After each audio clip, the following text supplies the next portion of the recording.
Que veio lá do Mato Grosso para nos ajudar aqui, trazendo sábios conselhos e boas dicas. Tudo bem, doutor Joel? Tudo bem, obrigado. Que bom poder estar conosco essa semana.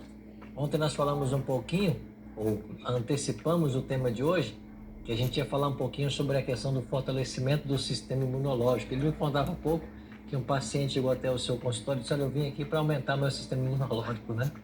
Como se no consultório pudesse ser vendido isso, né? Tem uma fórmula lá, né? Tem assim, o tiro daqui, parece que vamos aumentar com essa resistência do sistema imunológico, né? É muito importante os sinais de alerta das doenças imunológicas. Sinais de alerta, são alguns sinais, vamos de 10, 12 sinais. Bom, a criança que tem infecção de repetição, criança que tem mais de uma sinusite por mês, que tem N pneumonias, várias pneumonias anuais, que pegam infecções de ouvido a todo momento, crianças que têm que tomar antibiótico por muito regularmente, são crianças que é um dos sinais de alerta. Entendi. Né? Crianças com alergia alimentar, então vai somando os sinais. Tem infecção, tem alergias alimentares, tem intolerâncias alimentares, né? Tem doenças que você são associadas, as imunodeficiências é uma associação de vários sistemas, né? Você pode ter alergia alimentar, você pode ter alergia por insetos, você pode ter as rinites, é um conjunto de sinais e sintomas que formam a síndrome, né?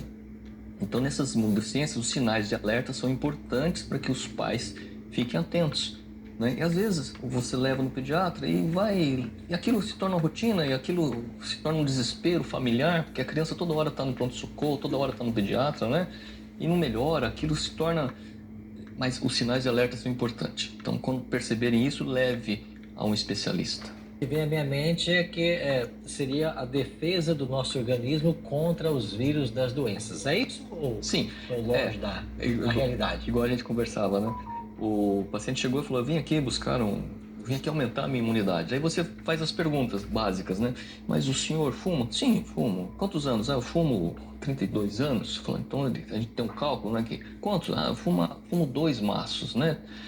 Ao dia, então são 32 maços anos, é a conta, né? Aí me chamou a atenção, eu peguei e fiz o cálculo. Cada carteira de cigarro tem 20 cigarros.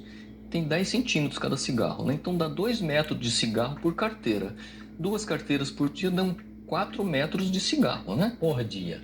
Por dia, né? Você multiplica isso por anos. Eu falei, olha, cidadão, o senhor já fumou a distância de São Paulo e Rio de Janeiro, né? Durante os seus 32 anos de vida, né? Ou seja, primeiro, para começar a ter imunidade, o senhor tem que mudar os hábitos de vida. O senhor gosta muito de açúcar, doce? Não, gosto. Eu não dispenso meu docinho, minha sobremesa, né? Então você tem que tirar o açúcar, você tem que controlar o seu índice de gordura no sangue, você tem que controlar o seu estresse. Estresse é o seguinte, estresse não tem como medir estresse, né? Você não tem hoje um estressômetro. Você não consegue, é de 0 a 10. Depende, o estresse que é para o senhor pode não ser para outro, né? Depende de como você metaboliza esse estresse, né? Um indivíduo que trabalha em pronto-socorro atendendo baleado, esfaqueado, acidentado, aquilo é uma rotina, ele não se estressa de maneira... É um estresse à vista do outro. Mas aquilo é a rotina dele, ele leva aquilo tranquilo. Administra. Então o estresse está em como você administra. Ok. Né? Então você tem que ter uma saúde mental boa. E aí tem os outros fatores, a água, quanto de água você bebe. Mas o principal, pastor, é o exercício físico. Exercício físico é o principal. Sem movimento, o indivíduo está fadado à morte. Mais rápido ou menos rápido, mas ele vai. A pessoa que trabalha em serviços braçais, pensando em pedreiro, alguém que trabalha cuidando da terra, uma pessoa que trabalha, um mecânico que trabalha fazendo força, às vezes ali consertando um carro, etc. Essas pessoas, elas estão liberadas do exercício, a atividade que ela desenvolve cobre essa necessidade ou não? São coisas diferentes? O trabalho braçal são trabalhos que consomem mais gordura, então um exemplo prático. Os colonizadores dos Estados Unidos no início do século XVII, eles fumavam bastante, só que andavam 30 km por dia. Corria atrás de boi, levava chifrada de bisão ou seja, estatisticamente, o indivíduo que fuma e é obeso, se ele se exercitar, ele tem probabilidade maior de vida do que o indivíduo que não fuma e é sedentário. Isso é estatístico, são estudos científicos. O indivíduo que trabalha braçal, certamente ele tem maior probabilidade de ter menos complicações cardíacas do que o indivíduo que trabalha sentado, trabalha com a mente, que não se exercita, que tem hábitos sedentários. Com certeza. O indivíduo que trabalha com o físico queima mais gordura. O indivíduo que sobe rampa, desce rampa, trabalha se gesticulando, suando, esse indivíduo ele consome mais calorias, ele vai ter mais consumo de açúcar, mais consumo de gordura do que um indivíduo parado, do que eu, por exemplo, que fico no consultório sentado. Então eu tenho que ter exercícios. Mas qual é o exercício legal? O exercício bacana é um exercício útil.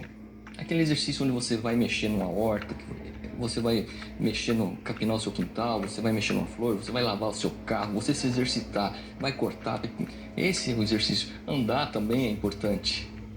Ir para academia, exercícios aeróbicos, pedalar, exercícios anaeróbicos também, como musculação, é importante, porque depois de uma certa idade você tem o catabolismo proteico, que é a sarcopenia, onde você consome, após os 48 anos, 50 anos, começa a consumir o seu músculo. Então você tem que se exercitar para aumentar a sua carga, a sua massa magra. Você tem que inverter, perder a massa gorda e aumentar a massa magra. Há uma quantidade ideal de exercício de atividade física ao longo de uma semana, por exemplo? Água demais mata a planta. Então a gente tem que ter uma dosagem. A dosagem, né? O excesso também é prejudicial. O estresse cardíaco intenso não é salutar. Entendi. Então você tem que ter o bom senso. Você tem que se exercitar, não extrapolar o seu limite. Existe um índice, né? Onde você calcula a quantidade de batimento cardíaco pela sua idade, pela sua altura, pelo seu peso. Você não pode extrapolar. Então você tem que ir se condicionando gradativamente. Ou seja, o equilíbrio. Pegar orientação técnica. Não sei, eu vou parar de ficar sedentário e vou começar a fazer exercício. E sai loucamente fazendo exercício, tá errado. Para ser tomada é ação. Água.